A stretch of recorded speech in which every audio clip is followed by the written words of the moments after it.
Historia e rrëmbimit dhe e përdhunimit të këngëtares së njohur zbulohet për herë të parë në një dokumentar.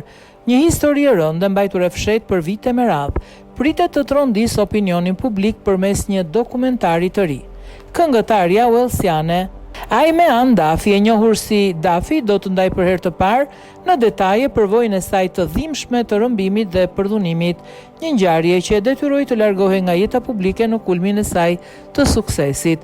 Pas shpërthimit në skenën muzikore në vitin 2008 me albumin Rock Ferry, i cili u bë një sukses i jashtëzakonshëm dhe u vlerësua në ceremonitë British Awards dhe Grammy Awards, ajo u zhduk papritur në vitin 2011 duke lënë pas shumë pikpyetje.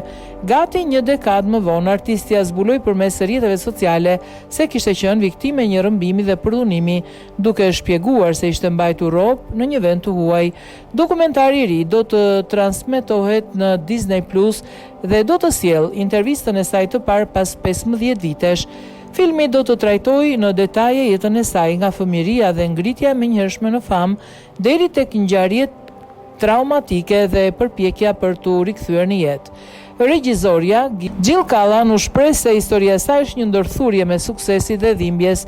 Jeta e saj është formësuar jo vetëm nga fama, por edhe nga rezistenca dhe forca për të vazhduar përpara. Është pikërisht ky kontrast që e bën historinë kaq të fuqishme, tha ajo. E lindur si Dafi, ajo u rit në Wales përpara se të shndrohej në një fenomen global. Albumi i saj debutues ishte më i shituri në Mbretërinë e Bashkuar në vitin 2008. Pas publikimit të albumit të dytë dhe planeve për një të tretë, ajo u zhduk nga skena. Vetëm në vitin 2020, përmes një postimi në Instagram, zbuloi se ishte sulmuar.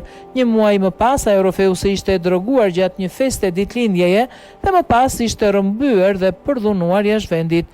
Sipas saj, askush nuk kishte dieni për atë që kishte përjetuar, ndërsa trauma e thellë e kishte çuar edhe në mendime vetvrasëse.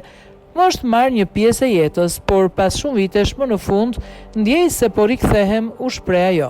Ende nuk është bërë ditur data e publikimit të dokumentarit, por shumë fansa besojnë se ky projekt mund të shënojë rikthimin e saj në muzikë. Në mars të vitit 2025, ajo publikoi në TikTok një paralajmërim për një remix të hitit të saj, arsi duke shënuar rikthimin e parë në rrjetet sociale pas plot 5 vitesh heshtje, shkruan The Guardian.